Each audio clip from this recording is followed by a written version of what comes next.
Hello there, dear friends, and welcome once again to the Relaxed Fantasy Review.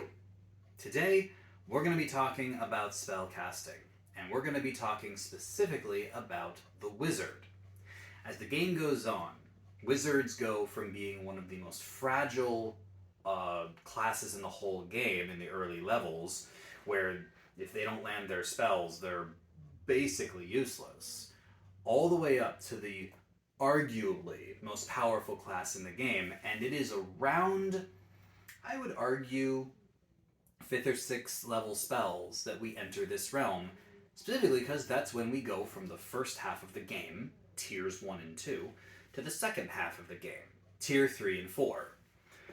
When the wizard reaches level 11, they get their 6th level spells. 6th level spells, you only get to cast them once per day until much, much later in the game. And they are world-alteringly powerful. These are the spells that really define high-level casters. Half-casters never get 6th level spells. And they don't even get their 5th level spells till the end of the game anyway. But wizards at level 11 can pick from the biggest spell list in the game and truly have the cream of the crop with these spells that can just shape reality. So what's the best picks? Wizards get to have a big spell list, so what should you stock up on so that you have anything at your disposal when it comes to 6th level spells? I've made a top 5 list for all aspiring wizards out there. Starting with number 5, we have Otto's Irresistible Dance. Irresistible Dance is one of the best battlefield control spells in the game for a single target for one very specific reason. It's hilarious. You cast Otto's Irresistible Dance, and no saving throw, no ability check, nothing. The creature you've designated begins to dance. They spend all of their movement dancing, so their movement effectively drops to 0, although what it states is that they use their movement to move without leaving their space. And they have disadvantage on dex saves, disadvantage on attack rolls. Attack rolls against them have advantage. And the only way to end it is to make a wisdom save at the end of their turn. So the creature you've designated will dance. It doesn't matter if they have legendary resistance. It doesn't matter who they are. The Tarrasque themselves will begin to dance. Obviously, on their turn, if they make the saving throw, it ends. If they fail the saving throw, they're probably going to use a legendary resistance, but that's a whole turn that their movement is gone, their action is gone. This now becomes a very, very debilitating spell. A round of combat in the higher levels of play matters. And with no ability to resist this dance, the literal irresistible dance, it needs to have a spot on this list. Because what wizard doesn't want to point at an ancient dragon and make them tap their toes? That's just awesome. And it's very mechanically sound, too. So, number 5 for Otto's Irresistible Dance. Now, number 4 is Globe of Invulnerability. Globe of Invulnerability is the ultimate spellcaster defense. The 6th level spell you cast and a 10-foot aura around you, a bubble effectively, forms. You concentrate on the spell, it lasts a minute, and during that minute, any spell of 5th level or lower does not enter your Globe of Invulnerability. If it's a targeted attack, it doesn't hit. If it's an area of effect, its effect does not affect you inside your bubble. It is a tiny little anti-magic shield, except that you can still fire spells out of it. It is when spells are coming at you or trying to affect you. That is when the globe affects it. And it works for your party. They cluster around you. Now, it doesn't matter what their saving throw is, it doesn't matter what their damage resistances are. The fireball hits the party. If there's a globe of invulnerability shrouding them, nobody gets hurt. It doesn't matter what their saving throws or resistances are.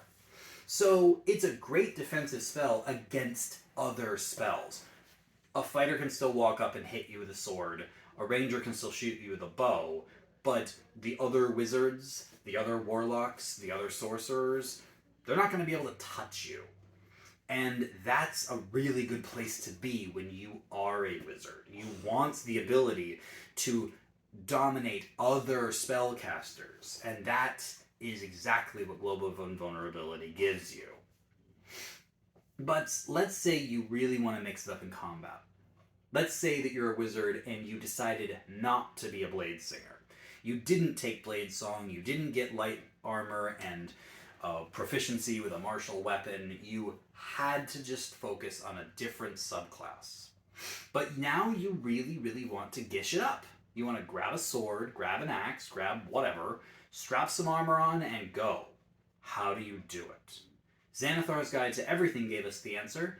Tensor's Transformation. A lot of people sleep on this spell because they don't really understand why a wizard would care about this. And I'm like, not everyone through an entire campaign wants to be casting spells forever. I think most people fantasize about being a Gish, but you can't play Blade Singers over and over and over again. How do you do it? Tensor's Transformation. You cast it, and it has a 10-minute long duration with concentration, and some of the best buff effects I've ever seen in any spell, really. First of all, it gives you 50 temporary hit points. Just to put that into perspective, a wizard, on average, if you assume a constitution of 16, they will gain 7 hit points every level, in addition to the 9 that they started with. So with a pretty good constitution, at level 10, you're looking at a gained 63 plus the 9, that's 72 hit points. Then at level 11, when you get the ability to get Tensor's Transformation, you'll have, 79 hit points? With these temporary hit points on top of you, you now have 129. That's a lot of extra beefiness. Like, that, at this level, is the equivalent of having a D10 hit die, I believe. So there's a good amount of tankiness that comes from this effect. But I'm not done. There's loads more to come. Next up, you get proficiency with everything. All simple weapons, all martial weapons, and all types of armor. Light, medium, heavy, and shields. Holy crap, you are now a fighter. Because you've got the equivalent of a D10 hit die in temporary hit points, and all their armor and weapon proficiencies at your disposal. Then, because you probably don't have a great strength or dexterity score, don't worry about it. You now have advantage on every weapon attack you make. All of them. Oh, and you get extra attack too. If you didn't have it already, which you probably don't. So now you attack twice every time you take the attack action with advantage, permanently, for 10 minutes. So yeah, that low strength score, low dex score isn't going to hurt you that bad. Oh, also, when you hit with a weapon attack, you're going to be doing an extra 2d12 force damage with each hit.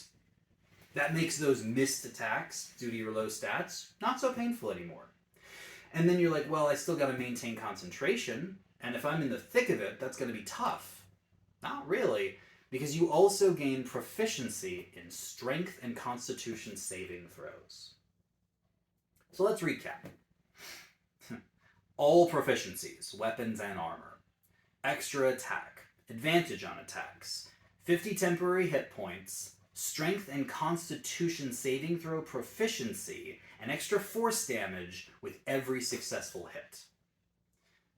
Like, at this point, your wizard is standing with the barbarian, the paladin, and the fighter. Are they, like, as good? Probably not, but they're damn close. And for a wizard, they are outperforming Blade Singers right now. Like, sure, a Blade Singer could cast this on themselves, but the problem is that Blade Song requires you not use weapons with 2 hands and not wear anything other than light armor. Tensor's Transformation has no such requirement. So a Blade Singer in Tensor's Transformation can't benefit from the Blade Song, at which point they're just as good as the rest of the wizards. So this spell is the ultimate Gish spell. It supercharges you combat-wise. So yeah, I highly suggest it for any high-level wizards that really just want to strap it on and go to town. It's fantastic. But Number 2 on this list. Number 2. One of the most popular spells in the game, Mass Suggestion. Mass Suggestion is a world-altering spell of its own.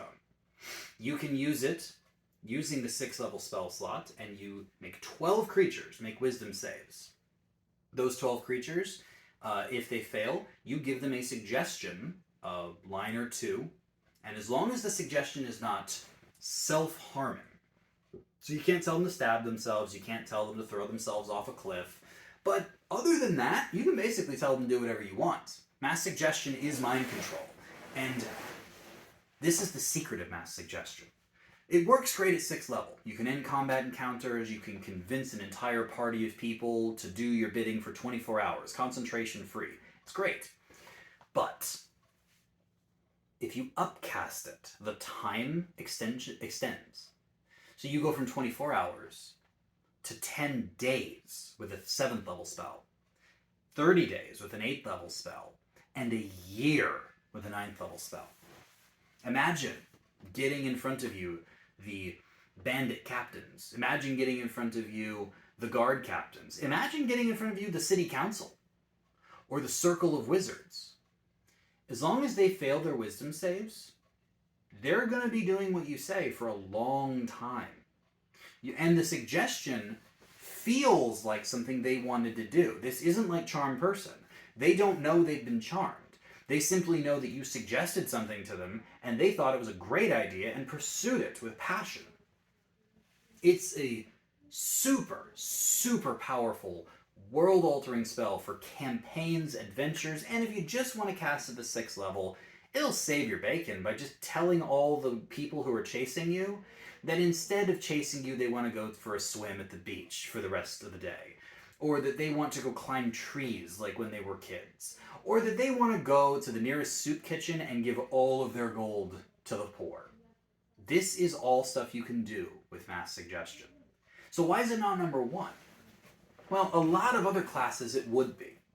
A lot of my other spellcasting review videos, I gave Mass Suggestion number 1.